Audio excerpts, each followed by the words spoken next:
The Call of the Wild by Jack London. Chapter 2. The Law of Club and Fang.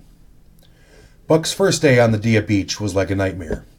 Every hour was filled with shock and surprise. He had been suddenly jerked from the heart of civilization and flung into the heart of things primordial. No lazy, sun-kissed life was this, with nothing to do but loaf around and be bored. Here was neither peace, nor rest, nor a moment's safety. All was confusion and action, and every moment life and limb were in peril. There was imperative need to be constantly alert, for these dogs and men were not town dogs and men. They were savages, all of them, who knew no law but the law of club and fang. He had never seen dogs fight as these wolfish creatures fought, and his first experience taught him an unforgettable lesson. It is true, it was a vicarious experience, else he would not have lived to profit by it. Curly was the victim. They were camped near the log store, where she, in her friendly way, made advances to a husky dog the size of a full-grown wolf, though not half so large as she.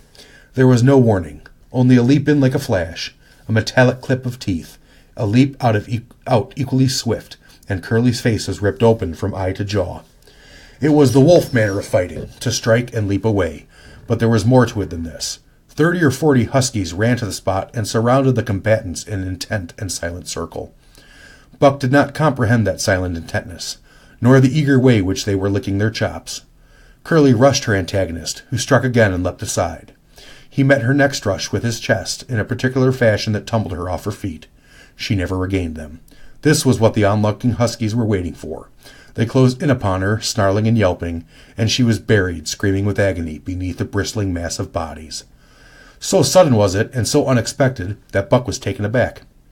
He saw Spitz run out, his scarlet tongue in a way he had of laughing, and he saw Francois, swinging an axe, spring into the mess of dogs. 3 men with clubs were helping him to scare them. It did not take long. 2 minutes from the time Curly went down, the last of her assailants were clubbed off, but she lay there limp and lifeless in the bloody, trampled snow, almost literally torn to pieces. The smart half-breed standing over her, cursing horribly. The scene often came back to Buck to trouble him in his sleep. So that was the way. No fair play. Once down, that was the end of you. Well, he would see to it that he never went down. Spitz ran out his tongue and laughed again, and from that moment Buck hated him with a bitter and deathless hatred. Before he recovered from the shock caused by the tragic passing of Curly, he received another shock. Francois fastened upon him an arrangement of straps and buckles. It was a harness, such as he had seen the grooms put on horses at home, and he had seen the horses work, so he was set to work, hauling Francois's sled to the forest that had fringed the valley, and returning with a load of firewood. Though his dignity was sorely hurt by thus being made a draught animal, he was too wise to rebel. He buckled down with a will and did his best, though it was all new and strange. Francois was stern, demanding instant obedience, and by virtue of his whip receiving instant obedience, while Dave, who was an experienced wheeler, nipped Buck's hind quarters whenever he was in error. Spitz was the leader, likewise experienced, and while he could not always get at Buck, he growled sharp reproof now and again, or cunningly threw his weight into the traces to jerk Buck into the way he should go. Buck learned easily, and under the combined tuition of his 2 mates and Francois made remarkable progress. Ere they returned to camp, he knew enough to stop at hoe, to go at mush, to swing wide on the bends, and to keep clear of the wheeler when the loaded sled shot downhill at their heels. "To ver good dogs," Francois told Perrott. "Dat Buck, him pull like hell. I teach him quick as anything." By afternoon, Perrault, who was in a hurry to be on the trail with his dispatches, returned with 2 more dogs. Billy and Joe, he called them, 2 brothers, and true huskies both. Sons of one mother though they were as different as day and night. Billy's one fault was his excessive good nature, while Joe was the very opposite, sour and introspective, with a perpetual snarl and a malignant eye. Buck received them in comradely fashion, Dave ignoring them, while Spitz proceeded to thrash first one and then the other. Billy wagged his tail appeasingly, turned to run when he saw that the appeasement was of no avail, and cried, still appeasingly, when Spitz's sharp teeth scored his flank. But no matter how Spitz circled, Joe wheeled around on his heels to face him, mane bristling, ears laid back, lips writhing and snarling, jaws clamping together as fast as he could snap, his eyes diabolically gleaming, the incarnation of belligerent fear. So terrible was his appearance that Spitz was forced to forego disciplining him. But to cover his own discomfort, he turned upon the inoffensive and wailing Billy, and drove him to the confines of the camp. By evening, Perrault secured another dog, an old husky, long and lean and gaunt, with a battle-scarred face and a single eye, which flashed warning that commanded respect. He was called Sol-leks, which means the Angry One. Like Dave, he asked nothing, gave nothing, expected nothing, and when he marched slowly and deliberately into their midst, even Spitz left him alone. He had one peculiarity which Buck was unlucky enough to discover. He did not like to be approached on his blind side. Of this offense Buck was unwittingly guilty, and the first knowledge he had of his indiscretion was when Sol-leks whirled upon him and slashed his shoulder to the bone for 3 inches up and down. Forever after, Buck avoided his blind side, and to the last of their comradeship had no more trouble. His only apparent ambition, like Dave's, was to be left alone, though, as Buck was afterward to learn, each of them possessed one other and even more vital ambition. That night Buck faced the great problem of sleeping. The tent, illuminated by a candle, glowed warmly in the midst of the white plain, and when he, as a matter of course, entered it, both Perrault and Francois bombarded him with curses and cooking utensils, till he recovered from his consternation and fled ignominiously into the outer cold. A chill wind was blowing that nipped him sharply and bit with especial venom into his wounded shoulder. He lay down on the snow and attempted to sleep, but the frost soon drove him shivering to his feet. Miserable and disconsolate, he wandered about the many tents, only to find that only one place was as cold as another.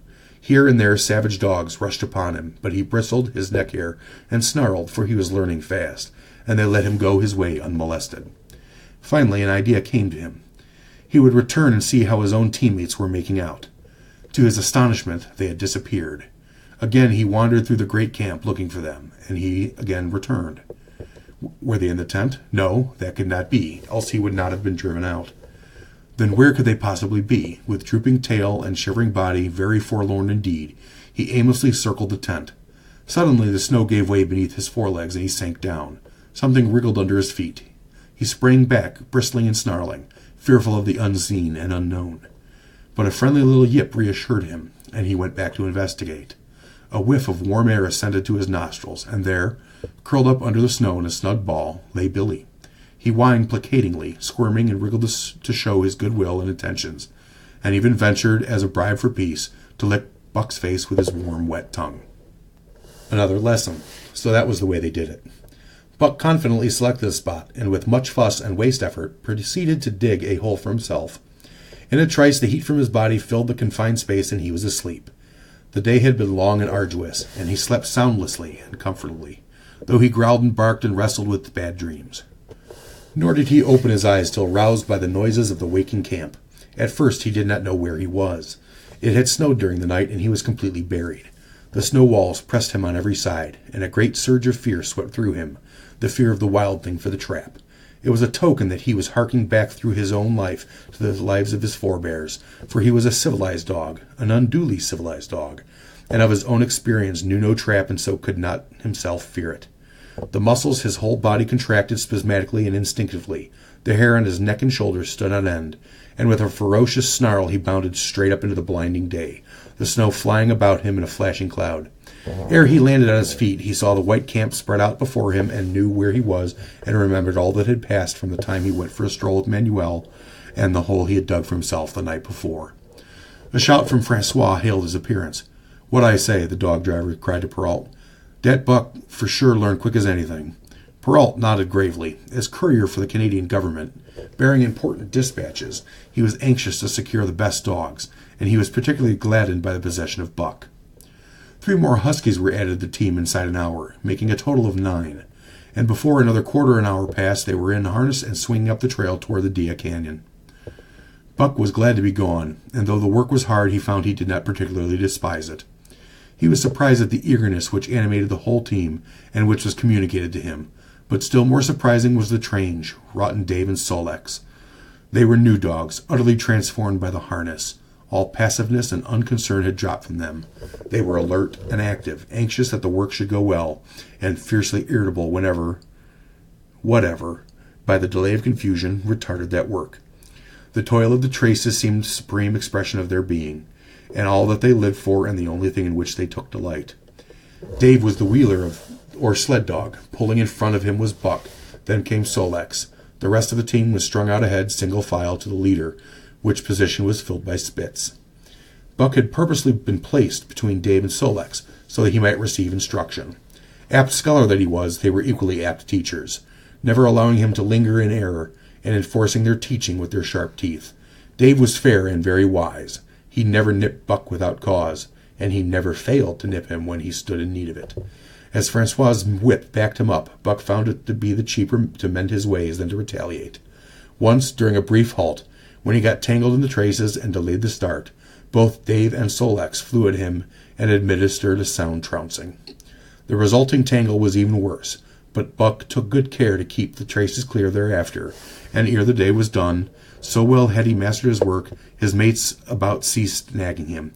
Francois's whip snapped less frequently, and Perrault even honored Buck by lifting up his feet and carefully examining them. It was a hard day's run up by the cannon, through the sheep camp, past the scales and the timberline, across glaciers and snowdrifts hundreds of feet deep, and over the great Chilkoot Divide, which stands between the salt water and the fresh and guards forbiddingly the sad and lonely north. They made good time down the chain of lakes which fills the craters of extinct volcanoes, and late that night pulled into the huge camp at the head of Lake Bennett, where thousands of gold seekers were building boats against the breakup of the ice in the spring. Buck made his hole in the snow and slept the sleep of the exhausted just, but all too early was routed out of the cold darkness and harnessed with his mates to the sled.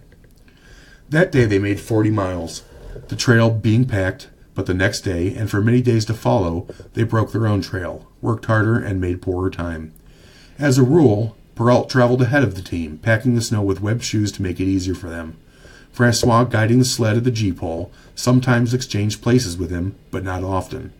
Perrault was in a hurry, and he prided himself of his knowledge of ice, which knowledge was indispensable, for the fall of ice was very thin, and where there was swift water there was no ice at all.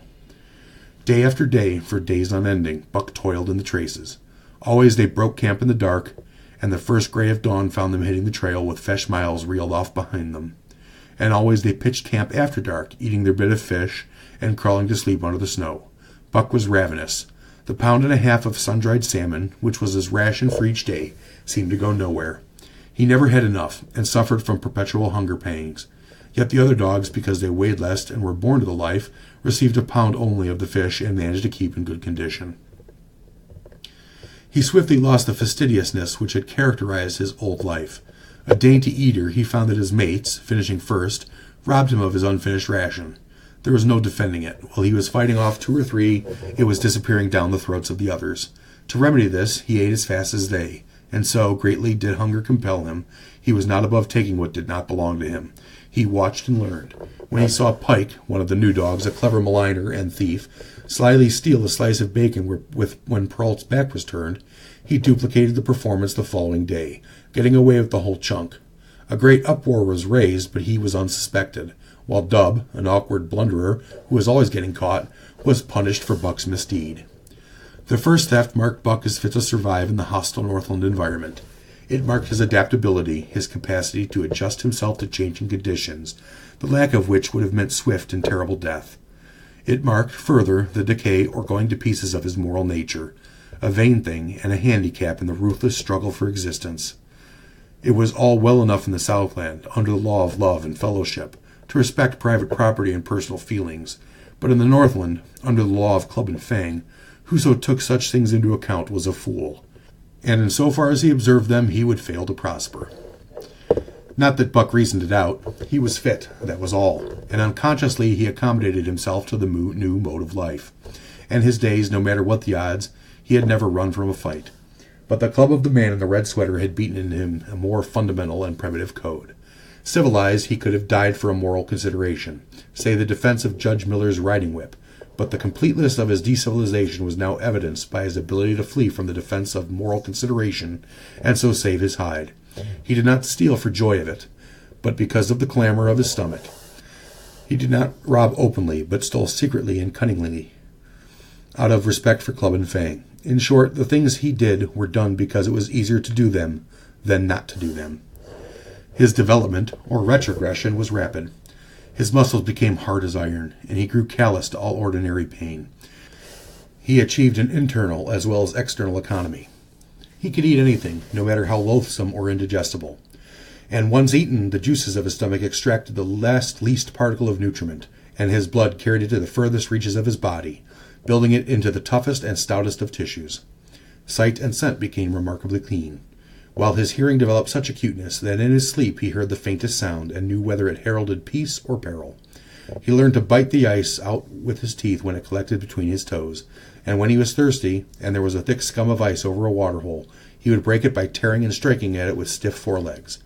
His most conspicuous trait was the ability to scent the wind and forecast it a night in advance. No matter how breathless the air was when he dug his nest by the tree or bank, the wind that later blew inevitably found him to be leeward, sheltered and snug. And not only did he learn by experience, but instincts long dead became alive again.